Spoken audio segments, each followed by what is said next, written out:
오늘 말씀의 제목은 하나님의 표신 날개입니다. 이사야서 8장 5절에서 8절 말씀을 보시겠습니다. 여호와께서 다시 내게 말씀하여 이르시되 이 백성이 천천히 흐르는 실로아물을 버리고 르신과 르말리아의 아들을 기뻐하느니라. 그러므로 주 내가 흉흉하고 창일한 큰 하수 곧 아스르 왕과 그의 모든 위력으로 그들을 뒤덮을 것이라. 그 모든 골짜기에 차고 모든 언덕에 넘쳐 흘러 유다에 들어와서 가득하여 목에까지 미치리라.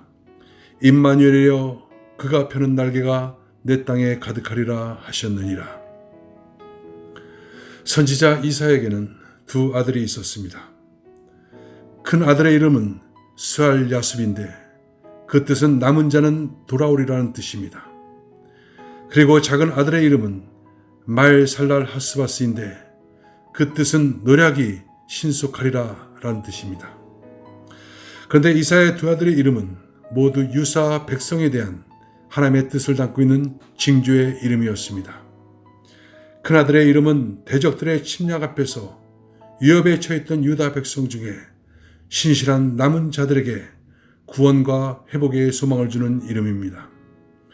작은 아들의 이름은 당시 유다의 대적들인 아람과 이스라엘의 두 나라가 아수르에 의해 속히 노략당할 것이란 예언의 이름이었습니다. 결국 이 예언대로 동맹을 맺어 유다를 침공했던 아람과 이스라엘은 이사야의 작은 아들 말살랄 하스바스가 말할 수 있는 나이가 되었을 때 아수르에 의해서 멸망당하게 됩니다. 그리고 남한국 유다 역시 아수르의 흉흉하고 창일한 세력에 전 국도가 짓밟히고 수도 예루살렘까지 포위당하는 비참한 지경에 처하고 말았습니다. 본문 6절에서 8절에 보면 그러므로 주 내가 흉흉하고 창일한 하수 곧 아수르 왕과 그의 모든 위력으로 그들을 뒤덮을 것이라. 그 모든 골짜기에 차고 모든 언덕에 넘쳐 흘러 유다에 들어와서 가득하여 목에까지 미치리라. 임마누엘이여 그가 펴는 날개가 내 땅에 가득하리라 하셨느니라. 그런 상황임에도 불구하고 이사야 선지자는 임마누엘의 예언을 다시 한번 상기시킵니다. 그것은 아무리 어려운 환경 속에서도 하나님이 함께 해주시겠다는 약속입니다. 선지자는 선포합니다. 임마누엘이여 하나님께서 날개를 펴서 보호하신다. 아수르의 무서운 침략 속에서도 하나님께서는 자신의 날개를 펴시어 하나님의 백성을 보호하시며 그들과 늘 함께 하신다는 약속입니다. 그 결과 하나님의 도움으로 유다는 아수르에 의해서 멸망당하지는 않았습니다. 그리고 아람과 이스라엘 모두 멸망시키고 유다까지 심히 괴롭히던 아수르는 예루살렘을 치던 중에 하나님의 초자연적인 심판으로 크게 패퇴한 후에 그 세력이 점점 쇠퇴하기 시작하다가 마침내 바벨론과 메대 연합군에 의해서 멸망당하게 됩니다. 이와 같이 역사는 선지자의 예언 그대로 한 점 오차 없이 그때가 이르면 모두 성취되고 있음을 생생하게 증거합니다. 선민의 역사를 비롯해서 열방의 역사를 홀로 주관하신 하나님의 절대 주권과 그 오묘한 섭리의 손길을 심히 깨닫게 되는 것입니다.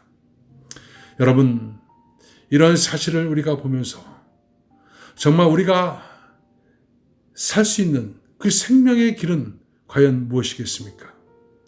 그것은 오직 하나님만을 경외의 대상으로 삼는 것입니다. 그리고 그 하나님의 보호 날개 안에 들어가는 것입니다. 아람국도 이스라엘도 아수르에게 멸망당했습니다.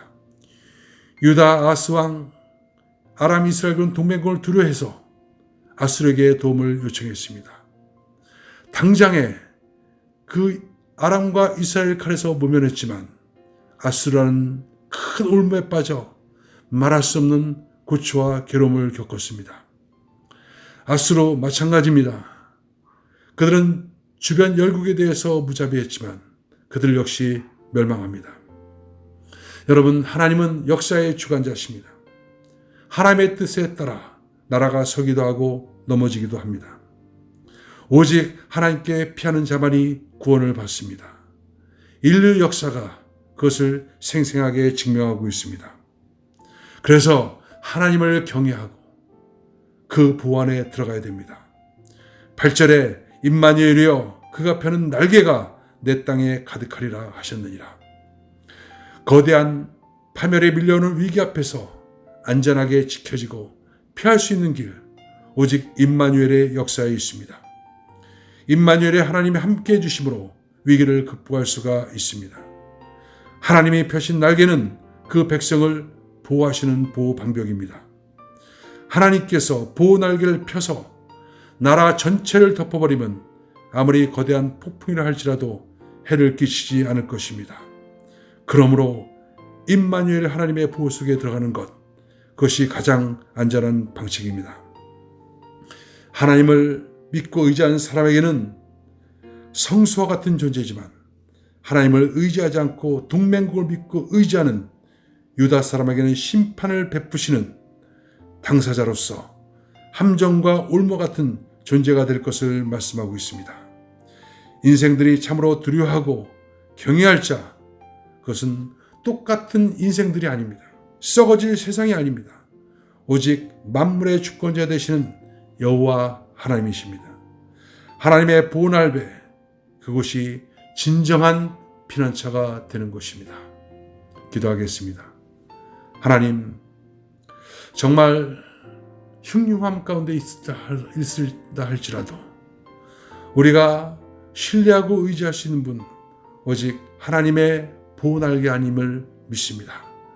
하나님만이 우리의 피난처가 되셔서 우리를 날개 아래 두시고 우리를 보호하시고 그 은혜 가운데 거하게 하신 줄 믿습니다.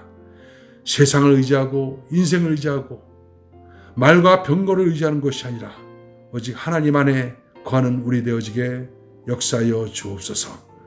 코로나 사태로 말미암아 많은 어려움 가운데 있을지라도 하나님 보호 날개 안에 거함으로 안정과 생명의 길이 늘 우리 가운데 있게 하여 주옵소서. 예수님의 이름으로 기도합나이다. 아멘.